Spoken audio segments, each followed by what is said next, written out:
Miley Cyrus, who like literally has veganism like tattooed on her, was a huge supporter of the vegan diet. She even recently just came out on the Joe Rogan podcast saying that she's no longer vegan because of brain health. This was, to me, a very fascinating article from an expert, not just from some vegan guru YouTuber out there who's sharing what she eats for breakfast. Let me read that again. The science is clear on this point. Unsupplemented vegan diets pose great danger to brain health.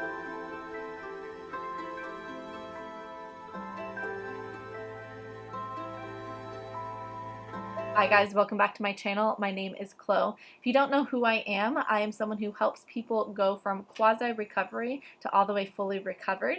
I help people that are struggling with exercise addiction, amenorrhea, orthorexia, anorexia, binge eating, sort of the whole bit. I help people find food freedom. I help them find true health by finding that balance in life, or what I more like to call flow, because I think balance for those of us who are perfectionists, which tends to be a lot of us who struggle with eating disorders, balance gives this idea of like, I have to perfectly get it right. You know, my ratio of like processed food to whole foods has to be perfectly right, and that just creates an issue in and of itself and perpetuates the eating disorder.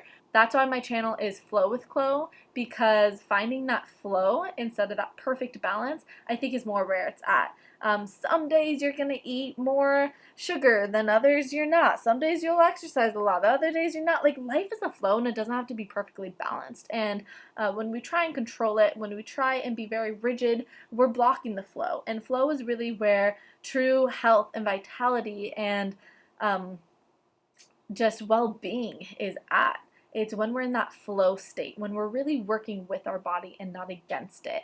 So yeah, that's a little bit about what I do. So today I wanted to go and just read an article with you guys, because I thought this article that I found on psychology.com was quite fascinating. And yeah, I want to do like a sort of a sit-down read thing. But it's called The Vegan Brain. Plant-based diets, micronutrients, and mental health. If you are new here, let me just give you a quick little background. I was vegan for about 5 years, and it really destroyed my health. And after leaving veganism, I started really researching into the healthiness of the vegan diet and really finding out that it's not as healthy as it is proclaimed to be, and that there are a lot of things of concern in the vegan diet, and a lot of people are having a lot of really big issues with being on a complete vegan plant-based diet. They're lacking in a lot of essential nutrients that are necessary for health. And so we'll see, if you type in like ex-vegan stories or ex-vegan videos on YouTube, you'll see a myriad, like a long list of people who are sharing that like 2, 3, 4 years into their vegan diet, their health just completely plummeted, and they're running into a lot of issues, and they aren't minor issues, they're really big issues. For me, a lot of the issues that I was running into was a B12 deficiency, despite the fact that I supplemented absolutely like every single day with 2 different types of B12 as well, both the methyl and the cyanocobalamin. I was suffering with vitamin D deficiency. If you don't have cholesterol, you can't be synthesizing vitamin D. That's really important.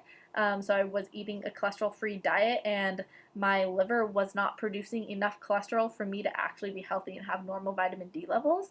I was suffering from a bunch of eye problems, which now have completely cured themselves ever since being off of veganism. I was struggling with infertility. Once I left veganism, that's when I was able to get my period back. So many things. So anyways, I really love just opening up the conversation of how helpful is a vegan diet, and is it helpful at all? So let's go ahead and just read this article about brain health, because that's something that a lot of us in eating disorders really suffer from. And I think it's important to know, okay, if I'm choosing to recover on a vegan diet, am I actually doing myself good? Am I actually going to be setting myself up for success here? So, alright, let's go, now that I cleared my throat. It says, most people think of fruits and vegetables as teeming with vitamins, minerals, and powerful antioxidants we need to live and thrive. It is true that many plant foods are rich in many of these substances, but just because a food contains a particular nutrient doesn't mean we can access it. Unfortunately, plant nutrients often suffer from low bioavailability, which means that they are hard for us to extract, absorb, and utilize. The question then becomes, do vegetarian and vegan diets contain the micronutrients our brains need to function properly, or do they put people at risk for serious deficiencies that increase the likelihood of developing psychiatric disorders? Below, I summarize the most important potential brain nutrient deficiencies that all plant eaters, vegans, vegetarians, and omnivores need to be aware of, as well as key deficiency risk unique to vegans and vegetarians.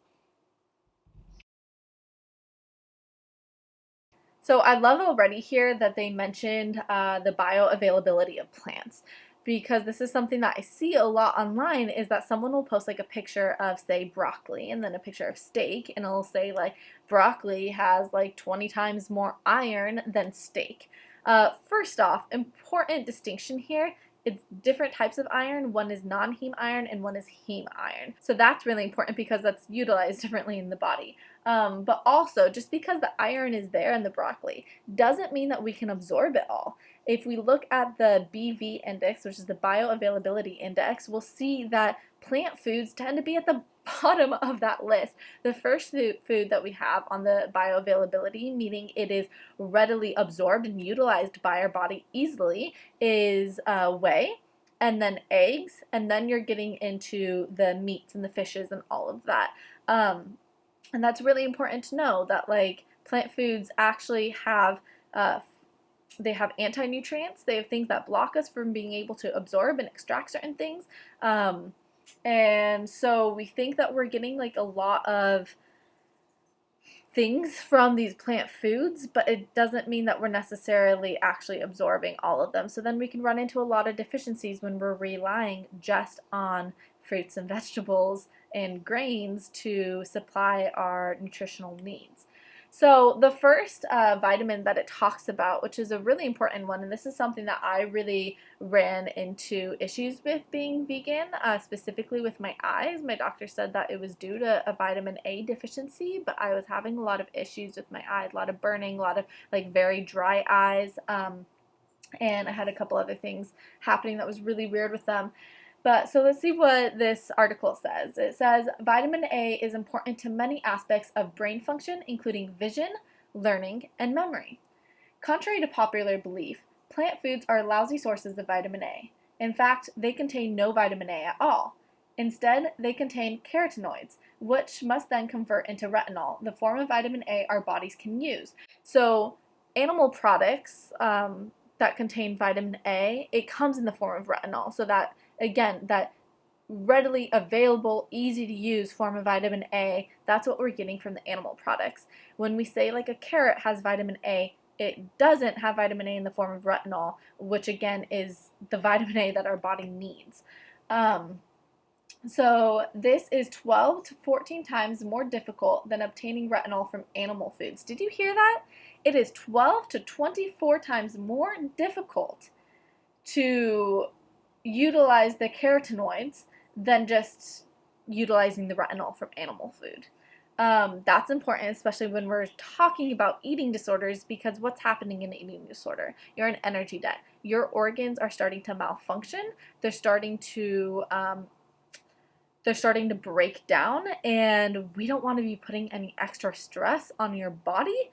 So this is why, like, I was talking with them about the whole cholesterol thing, and they were saying like, oh, but your liver can make cholesterol, so you don't need to eat any cholesterol. And we were talking specifically about eating disorder recovery, and I was just like, really? Because you should know that like your liver is severely taxed during eating disorders, and to put the pressure on your liver to create all of the cholesterol that your body needs to rebuild back your sex hormones and to be really creating a good cell membrane to keep your cells healthy. Like, you're gonna put that all on your very taxed liver. It takes up to 30 chemical reactions for your liver to create cholesterol. Wouldn't you rather just eat the cholesterol and save up all that energy? Because trust me, when you're in energy debt, you need a lot of energy. So let's make it easy on our body by eating cholesterol. I digress. Let's get back to the vitamin A though. Let's see. Okay. So according to a 2013 review article in the Journal of Health, Population and Nutrition, this helps to explain why childhood blindness due to vitamin A deficiency is rampant in dozens of developing countries, particularly in Africa and Southeast Asia. Quote, poor availability plays a predominant role in the development of vitamin A deficiency among communities that mainly rely on plant-based foods. I know quite a few people, actually, quite a few clients who said that once they went vegan, it was like a year into their vegan journey that they had to get glasses. And I was on the verge of having to get glasses myself. Like I said, ever since I've been eating animal foods, my vision problems have healed up and my vision's now 20/20. It's great. Fortunately, vitamin A deficiency in the US and other developed countries is very rare due to the abundance of animal foods.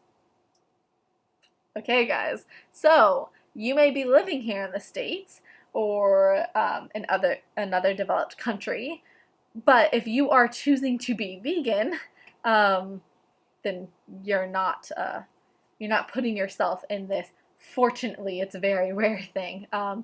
Unfortunately, you are choosing to eat a diet that is very low in vitamin A, and you are going to be putting yourself at risk for these vision problems and what was also learning and memory. So that's huge.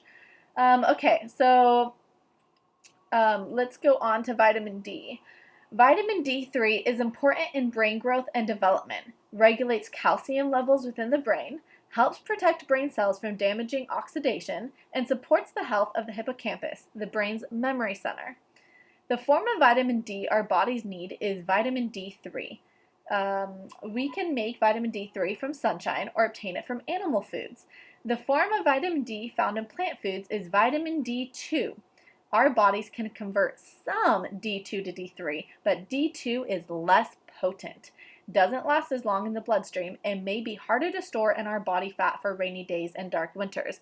And now if you're dealing with an eating disorder that has dropped your body weight a lot, you don't even have any reserves because you don't have reserves. So let's see. If we spend enough time in the sun, we don't need to obtain any vitamin D from our diet at all. Yet many people, regardless of chosen diet, are deficient. Most studies have found that vegans have lower blood levels of vitamin D3 and are more likely to drop deficient levels during winter months than omnivores.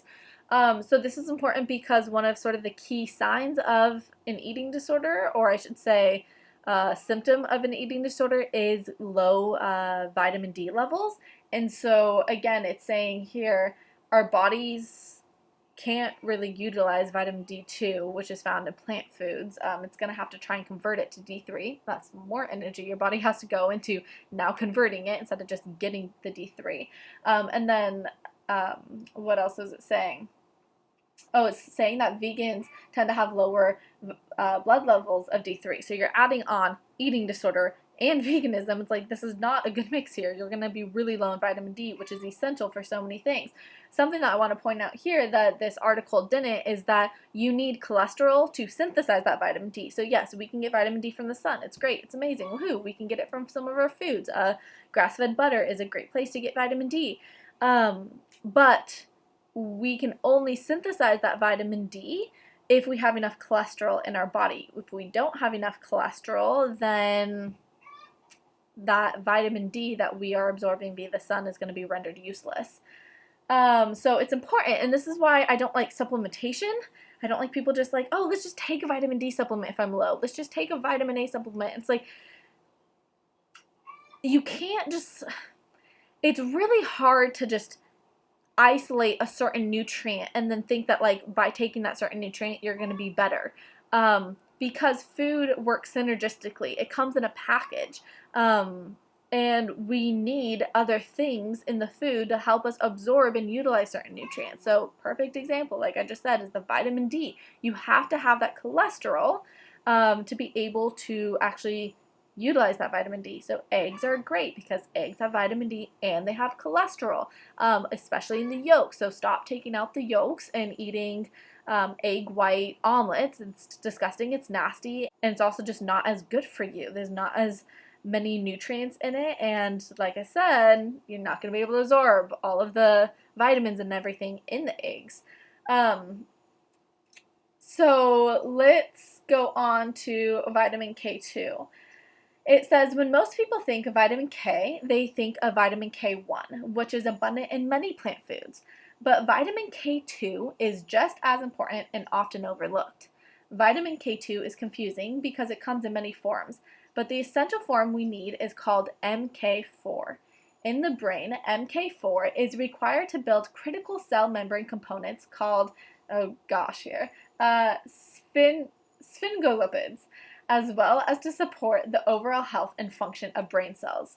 The MK4 form of vitamin K2 only exists in animal foods. Wait, stop here. Let's read that again. It's saying the essential form we need of vitamin K is MK4, and then it says the MK form of vitamin K2 only exists in animal foods. You heard it here, people. The body can convert a little of K1 into MK4, but not nearly enough to fully meet our needs. Therefore, savvy vegans turn to natto fermented soy, which contains a bacteria form of vitamin K that our bodies can turn into MK4 a little more easily. To learn more about vitamin K, he recommends that vegans not rely solely on natto to meet their K2 requirements, but rather take special supplements. This is like why I really don't like the vegan diet, because you have to rely so heavily on supplements. It's not natural, guys, if you are like eating a diet that is lacking in so many things. Like, duh, does that not like compute that? Sorry, I don't want to be mean here, but, and I get it because I fell for it too, but now looking at it, I'm like, oh my gosh, there's so many things that are just missing in that diet. There's no possible way that that can be the optimal way for us to eat when so many things are missing. And I know we have diet culture and stuff that have this demonized the saturated fat, the cholesterol, the like all of this, and it makes us think that all that stuff is bad. But what if that stuff is good? What if we actually need that stuff to have a healthy body? Hey, our body is like made up of cholesterol. We have a lot of cholesterol in our body. Our brain is 20% cholesterol. So why do we think cholesterol is such a bad thing? We obviously need it. It's in our cell membranes. It's the building blocks of our sex hormones. There's so many things why we need these things, and then it's like we just, yeah. So he's saying here that you can get some MK4 from natto. If you've never tried natto, it's really, really fermented. I used to live in Hawaii, and I would buy natto occasionally. It's not something that I would eat every day. It's definitely not something that I would eat in abundant amounts that would give me all the vitamin K that I need. I don't think most people would be able to eat a lot of natto, especially if you just don't have the palate for that. It's very intense, and yeah, like I said, it's not something that I'm going to be eating every day. But again, like butter has a lot of K2, and I'm gonna eat lots of butter every day. I can put it on any and everything, and I'm totally fine. It's very palatable. It's pleasurable. I like it. So I don't have to force myself to eat stinky natto, and I can just eat butter instead. Okay, so this next one, vitamin B12, this one is super important. Without this essential vitamin, the body cannot synthesize DNA, RNA, red blood cells, or myelin, which is the substance that wraps around and insulates our brain circuitry. So myelin is actually really important because it helps our neurons be able to fire quickly. If you don't have enough myelin, then the neurons aren't going to be able to fire quickly enough. This is when we run into like Parkinson's disease, Alzheimer's, like all this type of things, is when we've worn down on the myelin. Eating disorders already sort of take a big toll on the myelin because they're made out of lipids, and when you are eating such a very low-fat diet or restrictive diet, you don't have enough lipids. Your body starts sort of eating away at the myelin and sheath that's covering your neurons, and that's why a lot of us start to have a lot of brain issues. Not surprisingly, B12 deficiency causes a whole host of serious psychiatric problems, including depression, which is a co-disorder with a lot of eating disorders, psychosis, memory problems, mania, and changes in behavior or personality. Any one of you guys just always irritable and frustrated and anxious? Yeah, that was me during my eating disorder. Vegan diets contain virtually no B12, and severe prolonged B12 deficiency is fatal. Most vegans and vegetarians are aware of this danger and either take supplements or consume fortified yeast. Unfortified yeast doesn't naturally contain any B12. So again, it's like we have to fortify everything. Why are we fortifying this whole diet if it's like the most optimal diet out there? It makes absolutely no sense. Again, are you really eating enough yeast to like really fill that need of B12 in the body? This really important thing that it says if you have a deficiency in it is fatal? You guys, that's huge. I don't think you can eat enough yeast, and I think if you did, you would end up with a lot of problems digestively, and a lot of imbalances from eating so much of it. So that's not sustainable. That's not, it's not healthy. So let's see. Yeah, it says most vegans are aware of this danger, but something that really annoys me is that I do see a lot of vegans being like, don't worry about the B12. What the heck? Are you serious? Like, you're telling people to not worry about it because you can get enough from spirulina? No. I draw the line there. That's absolutely dangerous, and please stop listening to that type of advice. Okay, so unfortunately, deficiency is still far more common than it should be, with some studies finding that as many as 86% of adults are deficient. Researchers report a wide range of values, but overall, vegetarians tend to have lower B12 than omnivores, and vegans on average tend to have the lowest B12 levels. So this is a whole sort of other issue here, talking about why there is such a deficiency in general among the general population that does eat meat. That has a lot to do with the quality of the animal products that they're eating. When you're eating grain-fed products, there's not going to be as much B12 in that meat as opposed to animals that are eating what they're actually supposed to, grass, where they can get plenty of B12 from the soil and all of that. That's a whole nother sort of discussion. But yeah, B12 is something that is already lacking in an omnivore's diet, and so then you add on veganism and it's like, whoa, okay, we're really going to be running into issues there. So next section is other B vitamins. It says vitamin B1, B2, B3, B5, B6, B7, B9 all work together to extract energy from food, build vital molecules, and regulate the metabolism of neurotransmitters such as serotonin, which is your feel-good, happy hormone. The brain is a high-energy organ. Yeah, it takes a lot, which is why when you get done with like a test, you like feel ravenous after, or you are sitting down working all day and your appetite just is like really revved up. Even though you didn't move your body, it's because your brain has been working so hard. So the brain is a high-energy organ, so even temporary, mild deficiencies of a single B vitamin can significantly disrupt normal brain function. All of the B vitamins except for B12 can be found in plant foods, yet some studies find that vegans are more likely to be deficient in vitamin B3, B6, and B2. Riboflavin seems to be the one that vegans need to pay the most attention to, as studies have more consistently shown higher risk of deficiency of this B vitamin in vegans compared to vegetarians and omnivores. So it's like the more stricter you become with your plant-based diet, the more deficiencies you have, the more health problems you're going to have, the more potentially fatal it's going to be. So riboflavin deficiency, quote, riboflavin deficiency is endemic in populations who exist on diets lacking dairy products and meat. All three of these B vitamins can be found in plant foods, but often in smaller amounts than animal foods, so it can be challenging to obtain adequate amounts of a vegan diet unless great care is taken to include the right mixture of foods. Again, why do you have to freaking pay so much attention to your food on a vegan diet? Like, you're gonna die if you don't like really sit there and track and measure and make sure that you are getting the right proportion of rice and beans and like natto. Like, this is creating food obsession instead of just eating a wide variety of foods and allowing your body to just receive a plentiful amount of nutrients, where you don't have to overly worry about if you're receiving one single nutrient.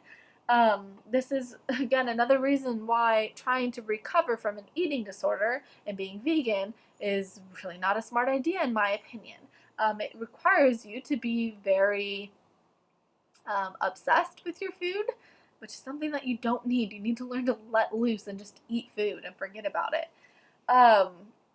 Yeah, so again, it can be found in plant foods, many of these things, but in smaller amounts. So you're going to have to eat copious amounts of kale and spinach in order for you to be nutritionally fed properly. This is why a lot of vegans run into a lot of digestive issues, is because they're eating so much plant foods, so much fiber that's destroying their gut. So go ahead, eat bowls and bowls and bowls of broccoli and spinach all day, but you're not going to have a happy gut, and gut health is super important when it comes to creating the proper amount of neurotransmitters, to inflammation in the body. There's so many things that that rely on a happy gut microbiota. So let's stop stressing out our gut by just inordinately stuffing it with plant foods, and let's just eat normal portions of food, but nutrient dense, and so that we're not feeling so overly stuffed and bloated and constipated and all of that stuff. So next one, there's a couple more. This is a little bit long, but this is really good. I hope you guys are really just learning a lot here. So iodine. Lack of iodine, particularly in early life, stunts body and brain growth. Iodine is a required building block in thyroid hormone. Okay, thyroid hormone, guys. If you guys are struggling with metabolism issues from an eating disorder, thyroid is a big thing that gets hit. Thyroid, your thyroid gland, does not like malnutrition. It does not like being underfed. Really doesn't like that. Stresses it out. So here it's saying that iodine is required building block of the thyroid hormone. So not getting enough iodine, and your thyroid is going to be suffering, which is critical in brain development and maintenance. Iodine deficiency affects 2 billion people and is most common preventable cause of intellectual disabilities in the world. Most plant foods are quite low in iodine, compared to many animal foods. Although vegans are generally more likely to have iodine deficiency compared to vegetarians and omnivores, iodine deficiency in the U.S. is uncommon due to widespread use of iodized salt. Okay, iron. When people think of iron deficiency, they think of anemia, lower number of red blood cells in the circulation, but the truth is that the brain needs iron just as much as red blood cells do. Iron is required for neurotransmitter production, serotonin, dopamine, and norepinephrine. Generation of brain energy. So we need this. We need iron to have energy in the brain. Hippocampal function, which is your memory, cell signaling, and infant brain development. Many plant foods are lower in iron than animal foods, and to make matters worse, plants contain a form of iron that is far more difficult to absorb than heme iron, the form found in animal foods. So it's non-heme iron in plant foods. Most vegans and vegetarians have about the same amount of iron in their blood as omnivores do, but their total body iron stores, how much they have in reserve, do tend to be lower. Zinc. The brain requires zinc for serotonin synthesis, vitamin B6 activation, and cell signaling. Plant foods are far lower, which, you guys, cell signaling, I know we can just read over this stuff. Your bodies are constantly talking with each other, communicating. They need to. There's so much information that they need to be sharing, that when you have improper cell signaling, that's a huge issue. Okay, that's imagine a construction site where no one's communicating and everyone's just doing their own thing. Nothing's gonna be done properly. We need people to understand what the plan is, what you're building, and all of that, and you need them to be communicating all the time, so that you don't just have someone building the roof and then realizing that no one built the first floor. So cell signaling is important. Plant foods are far lower in zinc than animal foods. Zinc deficiency is much more common among vegans than iron deficiency, and yet gets far less attention, which is unfortunate, because zinc plays a huge role in your immune system, especially in times of the coronavirus. There's a reason why they are giving zinc supplementation to people with coronavirus, because your body needs zinc to help fight off viruses. So a 2017 Swiss study found that 47% of vegans had inadequate zinc levels compared to only 10% of omnivores. Guys, it's not looking good for the vegans. Some clinical trials show that combining zinc supplements with antidepressants improves outcomes, and there's even been one randomized control trial demonstrating that zinc supplements alone can reduce severity of depression symptoms. Okay, we really are almost done here. Okay, essential omega-3 fatty acids, DHA and EPA. DHA and EPA are the forms of essential omega-3 fatty acids required for brain and immune system function. The brain is extremely rich in DHA, which is required to make myelin and to keep cell membranes fluid and flexible enough to pass neurotransmitters back and forth. DHA is critical in the formation of healthy synapses, connections between the brain cells. Therefore, infant brains require lots of DHA to develop properly. In short, DHA plays a unique and indispensable role in the cohesive, organized neural signaling essential for higher intelligence. Vegan diets contain absolutely no DHA or EPA. You guys, I'm like cracking up here, but I'm not because it's really sad. And vegetarian diets contain only small amounts of eggs and dairy. It's like we read like how important DHA and EPA is, and then it goes and says vegan diet contains absolutely no. It's like, then how do you think this is healthy? And again, you're gonna have to supplement. You're gonna have to find a vegan DHA to supplement, and it's coming from algae. And it's not practical. And you don't want to just be popping pills all the time, guys. You can't just be healthy by popping pills, okay? We need to just be eating good food. So let's see. In comparison to omnivores, DHA and EPA levels can be about 30% lower in vegetarians and more than 50% lower in vegans. This is because the form of omega-3 ALA found in plant foods is very difficult for the body to convert into DHA. At best, women convert only 9% of the ALA they consume into DHA, whereas men convert a dismal 0 to 4%. The only veg-friendly supplements on the market that contain any EPA or DHA are those derived from algae. See? Right. Let's see. Therefore, I strongly recommend that every vegan and vegetarian take an algae source supplement. I'm just going to move on to the summary here so we can wrap this up. In summary, the brain healthy nutrients that plant eaters in developed countries need to be the most concerned about are DHA, vitamin B12, vitamin K2, zinc, iron, riboflavin, and vitamin D3. It is common knowledge that vegan diets need to be supplemented with B12, but many people are under the impression that colorful fruits and vegetables are excellent sources of most other vital nutrients, even though they are not. Let's see, where are they? I practice at Smith College, where 4% of my students eat a vegan diet. That is twice the national average compared to other college campuses. The great majority of them cite compassion for animals or environmental concerns, not health, as their primary motivation. Many of the students I treat who choose a vegan diet only supplement B12, and some don't take any supplements at all. The science is clear on this point. Unsupplemented vegan diets pose great danger to brain health. Let me read that again. The science is clear on this point. Unsupplemented vegan diets pose great danger to brain health. It is my hope that this article will help call attention to these other critical nutrients the brain needs in order to operate at the top of its game. Whew! This was a beautiful, beautiful article, guys, by Georgia Ede, who is an MD. And again, this was found on psychologytoday.com. This was, to me, a very fascinating article from an expert, not just from some vegan guru YouTuber out there who's sharing what she eats for breakfast.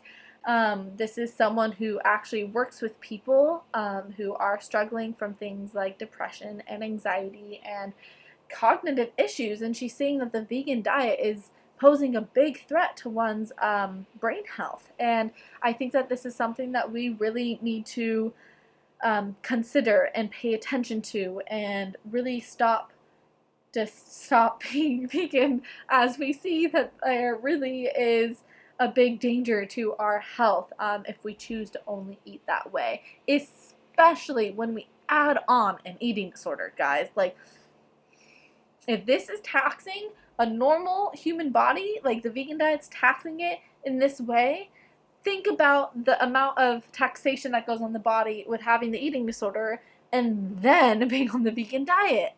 This is why I have such a huge qualm with people trying to be vegan and recover from their eating disorder. This is why I help all of my clients transition from a vegan diet onto at least a pescatarian diet, because this is vital. We have, this was, to me, a very fascinating article from an expert, not just from some vegan guru YouTuber out there who's sharing what she eats for breakfast.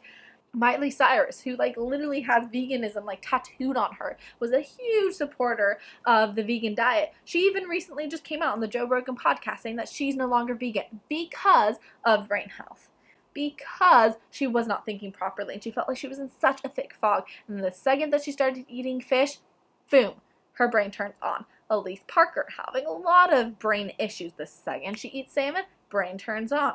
Ravana, she started eating animal products. She felt her brain turn on. I remember that first bite of eggs I had, and I was like, oh my gosh, I can think, like the heavens were opened up to me. Your brain needs nutrients, guys. Your brain is really, really important to make sure you're taken care of. So please take this seriously. I'm going to link this article down below for you to read on your own. That's all I have to say today. I hope that this was helpful. If you want more videos like this where I'm reading like scientific articles from different psychologists and doctors and all of that, please let me know. I'm more than happy to do so. I find the research absolutely fascinating. Alright, have a good one, guys, and I will see you in my next video if you click that subscribe button and click the bell so that you get notified when I come out with my next video. Bye!